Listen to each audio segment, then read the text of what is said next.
जी, हम कर रहे थे vector analysis and introduction to tensor analysis. ये वाला कोर्स हमने स्टार्ट किया था, जिसके हमने 4 चैप्टर कर लिए थे। चैप्टर नंबर 5 हमने स्टार्ट करने आज। याद रहे कि हम पीपीएससी के हवाले से कर रहे हैं तैयारी।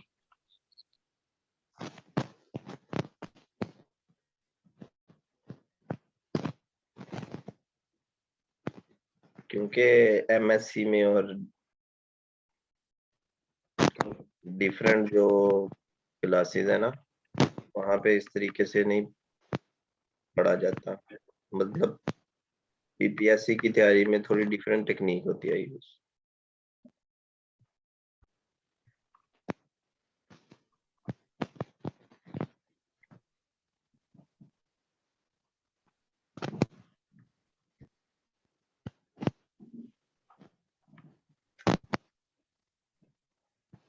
ये चैप्टर 5 आ जाता है वेक्टर इंटीग्रेशन, जिसमें सबसे पहले नंबर पे आ जाता है जी लाइन इंटीग्रल। लाइन इंटीग्रल होता क्या है, आपको मैं एक डायग्राम बना के समझाने की कोशिश करता हूँ कि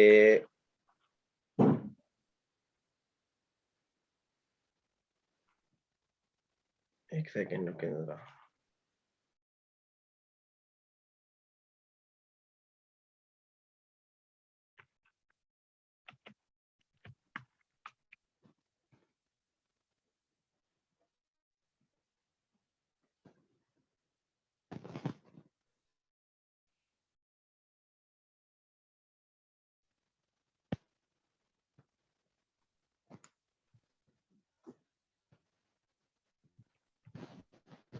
ठीक है,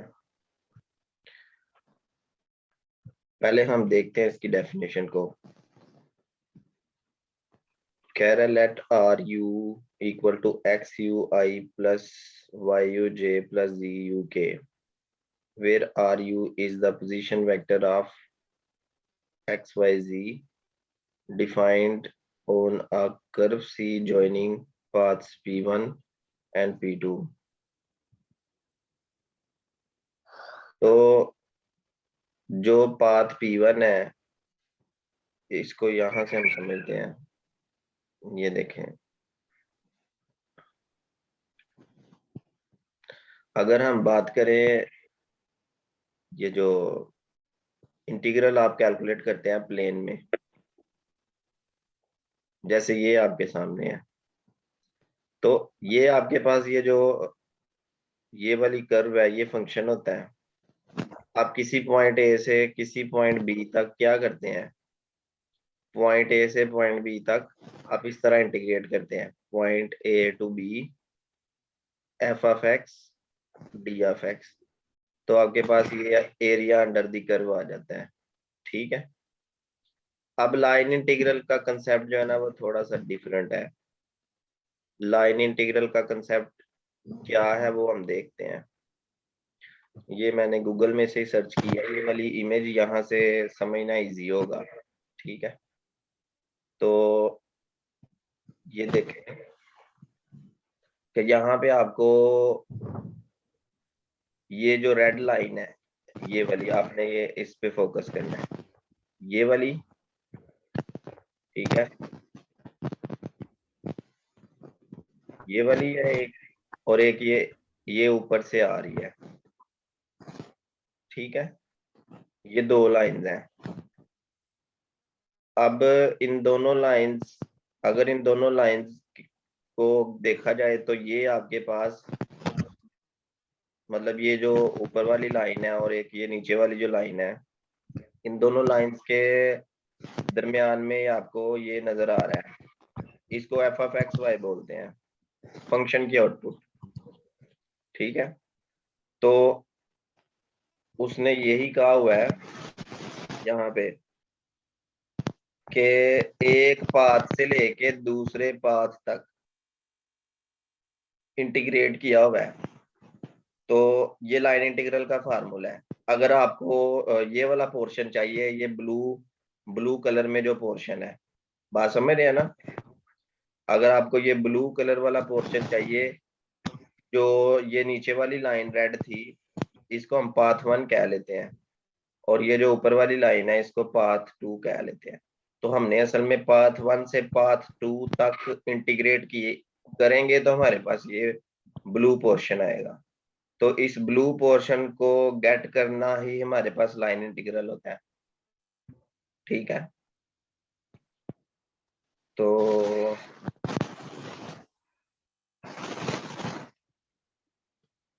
ये लाइन इंटीग्रल का फार्मूला आपने करना ये है कि इसका फार्मूला आपने याद रखना है,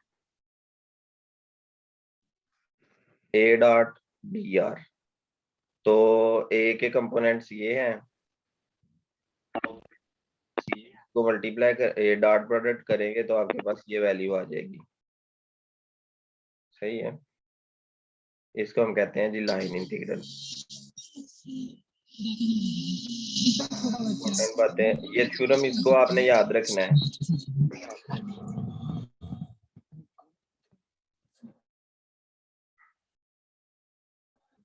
कोई ऐसा फंक्शन आ जाता है, फाई कोई ऐसा फंक्शन आ जाता है जिसका ग्रेडियंट फाइंड करें तो आपके पास एक वेक्टर आ जाता है। ठीक है, ए इक्वल टू डेल फाई। ये एक्स वाई जी पर हमने 3 कंडीशंस लगा दी हैं कि A1 से A2 तक x एक्सिस है, B1 से B2 तक y एक्सिस है, C1 से C2 तक y एक्सिस। माइक ऑफ कर लेना बाकी स्टूडेंट्स, मैंने खुद ही कर दिया ऑफ उनका। तो इसमें ये है कि P1 किसी पाथ P1 से किसी पाथ P2 तक A dot D R is independent of path होगा इन are joining P1 and P2। तो कहने का ये मकसद है कि जैसे ये आपके पास ये डायग्राम है ना, तो आप ये जो ऊपर वाला पाथ है ये वाला, इसको आप P1 कह सकते हैं और नीचे वाले को P2 कह सकते हैं। आप खुद सोचें कि अगर इसको P1 अगर इसको P1 और इसको P2 कह दिया जाए तो अंदर वाला जो एरिया है वो चेंज तो नहीं होगा। ठीक है,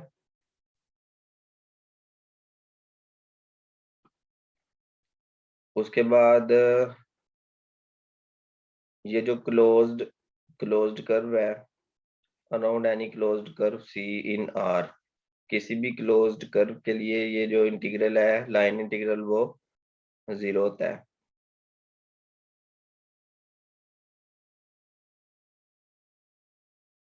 ये क्लोज्ड कर्व वाली डेफिनेशन ये देख लें, if C is a closed curve which we shall suppose is a simple closed curve, a curve which does not intersect itself anywhere in the integral around C is often denoted by। तो ये close curve है, लेकिन ऐसा possible कब है कि close curve पे answer कब 0 आएगा, जब a equal to del phi होगा। ये दोनों रिजल्ट्स तब होल्ड करेंगे। ठीक है, तो अगर a equal to del phi नहीं होगा तो ये होल्ड नहीं कर सकते। अब क्वेश्चन आपको इस तरह से आ सकता है कि integral a dot D R equal to 0। ठीक है, ये हमें कह देंगे और ऑप्शंस में कह देंगे। ठीक है, ए पर कोई कंडीशन कर सकते हैं ना, तो अगर कोई ऑप्शन ऐसा हो कि a equal to del phi, फिर ये जो है ना ये हो सकता है, अदरवाइज नहीं हो सकता, ये होल्ड नहीं कर सकता। तो अब कंजर्वेटिव की डेफिनेशन है कि कोई भी वेक्टर फील्ड कंजर्वेटिव कब होती है, जब उसका क्रॉस ये जो कर्ल है डेल क्रॉस ए को कहते हैं कर्ल ए 0 आ जाए, या अब यहाँ पे ये भी हो सकता है, इसकी जगह पे a equal to del phi की जगह पे वो ये कह सकता है कि इफ कर्ल a इक्वल 0, ऐसा भी कह सकते हैं, क्योंकि उसने कहा हुआ है कि डेल क्रॉस a 0 का इक्वलेंटली यही मतलब है कि a equal to del phi. हम कह सकते हैं कि जब a डेल फाई के इक्वल होगा तो कर्ल a 0 होगा। या इन दोनों के अलावा एक और बात हम कर सकते हैं, अगर आप ये भी नहीं लिखना चाहते, ये भी नहीं लिखना चाहते, तो आप सिंपली ये लिख सकते हैं कि अगर a कंजर्वेटिव हो, कंजर्वेटिव हो, कंजर्वेटिव होगा, कर्ल a 0 होगा, कर्ल a 0 होगा तो a equal to del phi आ जाएगा। ये तीन तीन चीजें हैं जो बिल्कुल इक्वलेंट है एक दूसरे के।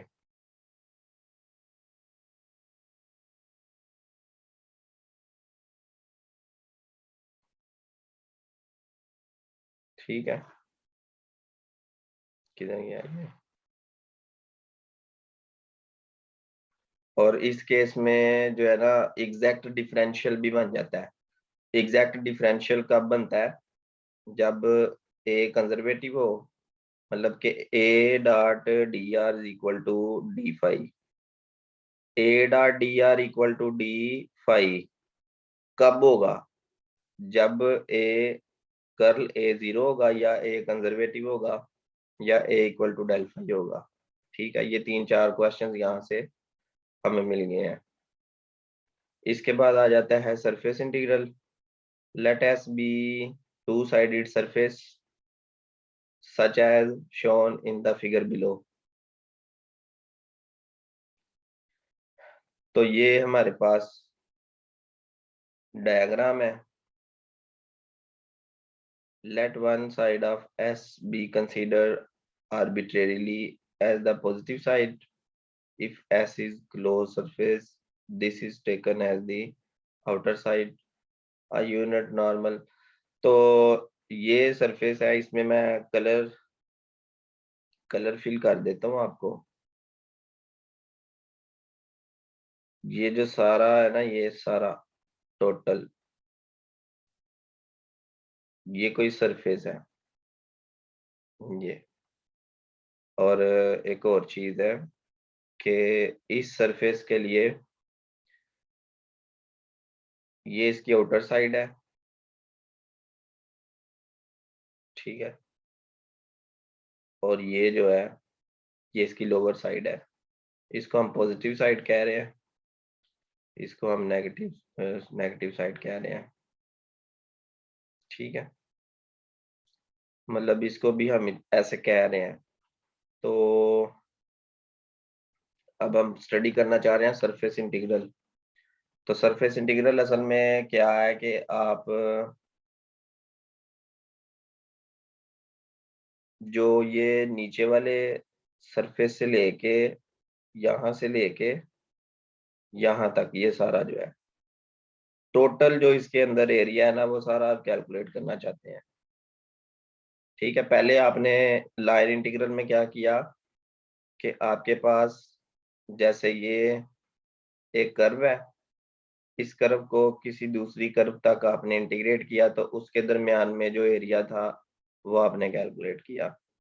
अब आप यहाँ पे ये कर रहे हैं कि ये जो एक सरफेस है, इस सरफेस इस सरफेस से लेके दूसरे सरफेस तक टोटल जितना भी इसमें एरिया ना, वो आप कैलकुलेट कर रहे हैं। ठीक है, तो सरफेस इंटीग्रल का जो फार्मूला है, अब इसमें ये देखें, ये फ्लक्स वाला मल्टीपल चॉइस आया हुआ था लास्ट टाइम।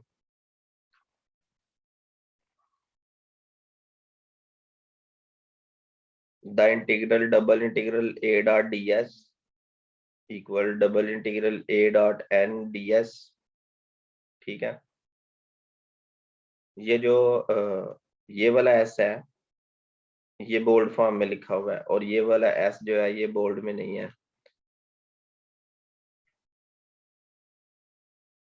मतलब कि ये वेक्टर है, डी एस जो है ये वेक्टर है, और ये वेक्टर नहीं है, ये इसकी वैल्यू है। देखें, associate with the differential of surface as a vector ds whose magnitude is ds। तो ds की मैग्नीट्यूड ds के इक्वल है। ठीक है, is an example of surface integral called the flux of a over s। तो इसको flux कहते हैं, flux of A over surface S का ये फार्मूला है, ये वाला। ठीक है, फ्लक्स की मल्टीपल चॉइस आ गई।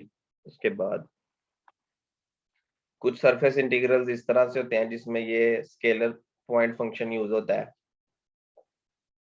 कुछ ऐसे होते हैं जिसमें स्केलर पॉइंट फंक्शन के साथ यूनिट नॉर्मल यूज होता है, और कुछ ऐसे होते हैं कि इस ds के साथ आप ए का क्रॉस प्रोडक्ट करते हैं। ये सारी एग्जांपल्स है सरफेस इंटीग्रल्स की।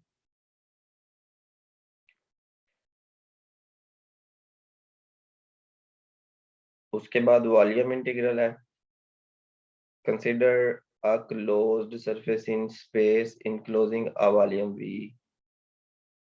तो ये वॉल्यूम इंटीग्रल है, ये भी वॉल्यूम इंटीग्रल है, इसमें वेक्टर है और इसमें स्केलर पॉइंट फंक्शन है। Are examples of volume integrals. आप ये समझ सकते हैं कि 3 बार जो इंटीग्रल आएगा वो वॉल्यूम इंटीग्रल होगा। वॉल्यूम इंटीग्रल को स्पेस इंटीग्रल भी कहते हैं। अब इसकी कुछ एग्जांपल्स आ गई हैं, इसमें मैं मल्टीपल चॉइसेस बता देता हूँ आपको, आपने वो माइंड में रखने हैं।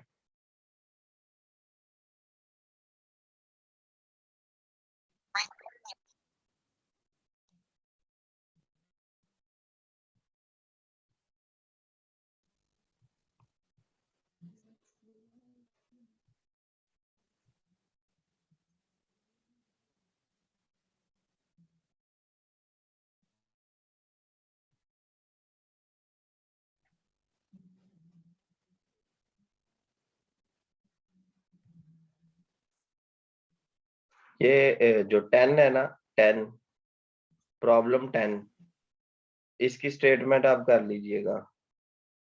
उसके बाद प्रॉब्लम 11 की स्टेटमेंट कर लीजिएगा।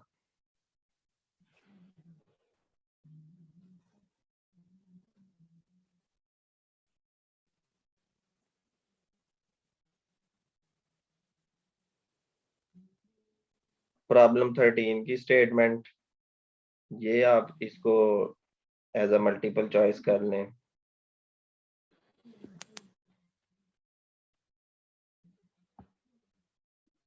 प्रॉब्लम 14 का ए पार्ट,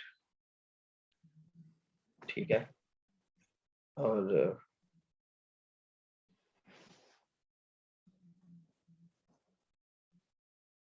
अच्छा, अगर सरफेस इंटीग्रल को आप समझना चाहते हैं तो प्रॉब्लम 17 को एक बार आपने रीड आउट कर लेना है, not for multiple choice, just for understanding.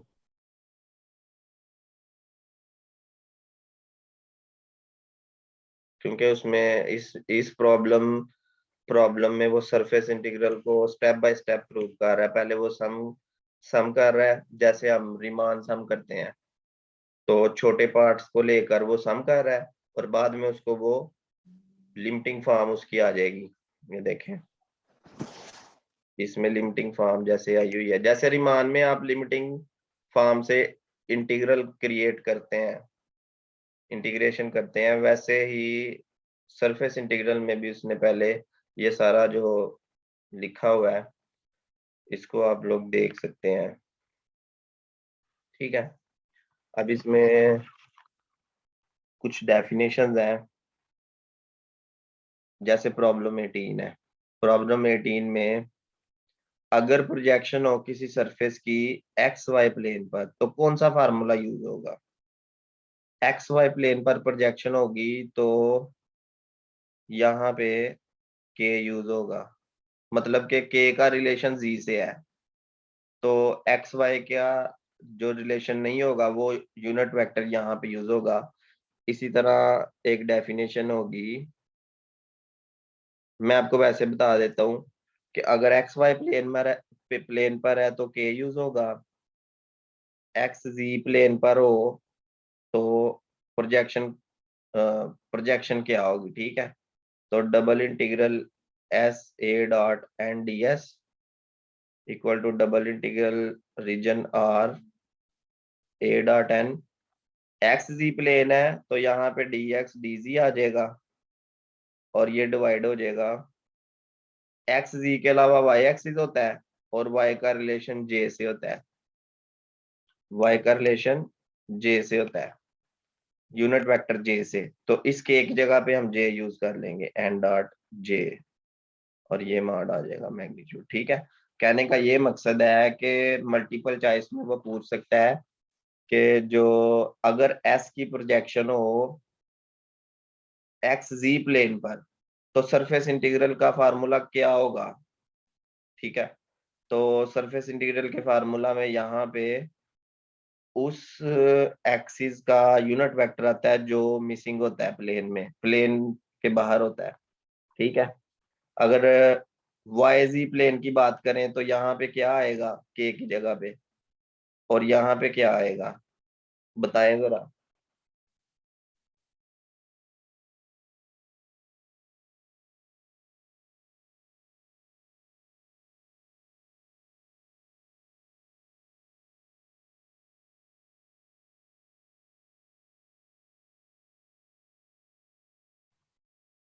Ji, D Y D जी आएगा, बिल्कुल ठीक। और इसके एक जगह पे क्या आएगा, एन डॉट आई, बिल्कुल ठीक। जे, जे नहीं आएगा, एन डॉट आई आएगा। ठीक है, हाँ बिल्कुल सही है। चले, ये भी एक मल्टीपल चॉइस है, जो अक्सर लोग जो है ना गलत कर देते हैं। हाँ अब सही है। उसके बाद जो नेक्स्ट हमने देखना है,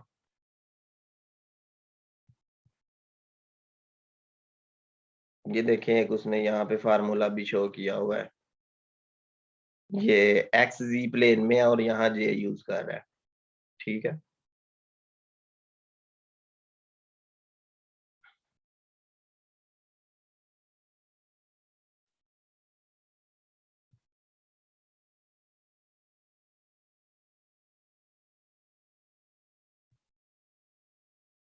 अगर आप इंटरेस्टेड हैं वॉल्यूम इंटीग्रल की डेफिनेशन को, मतलब डेफिनेशन को देखने के लिए, तो यहाँ पे मैं निशान लगा देता हूँ, वो आप देखिएगा, ये पेज नंबर 100 पे प्रॉब्लम 25 का ये पार्ट है। ठीक है, तो ये उसने ना वॉल्यूम इंटीग्रल को डिफाइन किया हुआ है, इसको जस्ट रीड आउट कर लीजिएगा, ये पूछा तो नहीं जाएगा लेकिन अंडरस्टैंडिंग के लिए बेहतर है।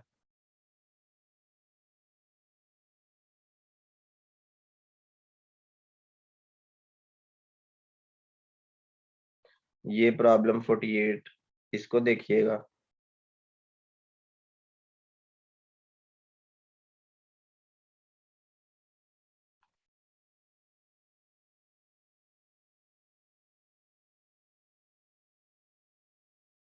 सही है, अब चैप्टर नंबर 6 आ जाता है, डिवर्जेंस थ्योरम, स्टोक्स थ्योरम, इस तरह के थ्योरम्स हैं, इनकी जस्ट स्टेटमेंट्स, आपने स्टेटमेंट्स को याद रखना है। सही है, तो गॉसिस डिवर्जेंस थ्योरम है सबसे पहले नंबर पे, इसकी स्टेटमेंट क्या है, V is the volume bounded by a closed surface S, and A is vector function of position with continuous derivative। तो जो गॉसिस डिवर्जेंस थ्योरम है उसकी स्टेटमेंट ये है कि डेल डॉट ए, ये डिवर्जेंस है ना, डेल डॉट ए डिवर्जेंस है, और जो डीवी होता है वो होता है D X D Y D Z. ठीक है ना, क्योंकि डेंसिटी फार्मूला होता है डेंसिटी 3D में, density is equal to mass over volume. तो वॉल्यूम की वैल्यू आ जाती है मास बाय डेंसिटी, इसको इधर ले आए, इसको इधर ले आए। ठीक है, मास बाय डेंसिटी, तो चेंज इन वॉल्यूम, मतलब ये है वॉल्यूम ही है, डीवी का भी मतलब वॉल्यूम ही है, लेकिन चेंज इन वॉल्यूम। वैसे ये फार्मूला आपको आना चाहिए। फिर इस ट्रिपल इंटीग्रल को डबल इंटीग्रल में कैसे रिप्रेजेंट कर सकते हैं, ये वैल्यू है, और इसको क्लोज्ड फॉर्म में कैसे रिप्रेजेंट कर सकते हैं। ठीक है, ये तीनों आपस में इक्वल होते हैं। बस ये आपने स्टेटमेंट का ध्यान रखना है। उसके बाद स्टोक्स थ्योरम आ जाता है। स्टोक्स थ्योरम में वो कह रहा है if S is an open, यहाँ पे एस क्या था, क्लोज्ड था। गॉसिस डाइवर्जेंस थ्योरम में एस जो है क्लोज्ड है, क्लोज्ड सरफेस। समझ आ रही बात। और यहाँ पे स्टोक्स थ्योरम में एस जो है open two sided surface bounded by a closed non intersecting curve C, simply closed curve C. Then A has continuous derivatives if A has continuous derivatives। तो ये इसकी है जी, ये लाइन इंटीग्रल की form में है। ठीक है, लाइन इंटीग्रल का फार्मूला भी ऐसे ही था। इस चीज को, ये जो कर्व हम कह रहे हैं नॉन इंटरसेक्टिंग कर्व से अगर चेंज करके सरफेस इंक्लूड करेंगे तो वो del cross A curl dot N D S. ठीक है, कर इधर कर्ल भी लिख सकते हैं ना, curl A dot N D S, या फिर एन डी एस नहीं लगाना, इस एस की जगह पे एन एन डी एस की जगह पे इसकी वैल्यू डी एस भी लगा सकते हैं। ये मैंने आपको शुरू में बताया था कि डी एस, ये जो इटैलिक, ये जो बोल्ड एस है, इसको N dot N sorry N D S भी कहते हैं। ठीक है, ये वेक्टर है, ये जो ये वाला डी एस है ये वेक्टर है। तो जस्ट इसकी यहाँ पे वैल्यू, ये वाली वैल्यू जो है यहाँ पे पुट की हुई है। तो ये जो डेफिनेशन है, ये नोटेशन है इसकी स्टोक्स थ्योरम की। The direction of C is called positive if an observer walking on the boundary of S in this direction with his head pointing in the direction of positive normal to S। ये इतना इतना लंबा चौड़ा जो है ना, इसको समझने की जरूरत नहीं है। अगर आपसे क्वेश्चन पूछा भी गया तो वो ये पूछेंगे कि जो स्टोक्स थ्योरम की स्टेटमेंट है, या स्टोक्स थ्योरम, इसको, ये जो इंटीग्रल है del cross A dot N D S, इस इंटीग्रल का रिलेशन किससे है, स्टोक्स थ्योरम से, ये पूछा जा सकता है। या आपसे ये पूछा जा सकता है कि इस इंटीग्रल का रिलेशन अगर स्टोक्स थ्योरम से बनाना पड़ जाए तो जो एस होगा, एस वो कैसा सरफेस है, ओपन सरफेस है या क्लोज सरफेस है। तो हम कहेंगे जी ये ओपन सरफेस है। ठीक है, इस तरह की छोटी छोटी बातें पूछी जा सकती हैं। अभी मैं आपको लिंक सेंड कर रहा हूँ दोबारा से, क्योंकि मीटिंग टाइम खत्म हो रहा है, फिर आगे करते हैं काम।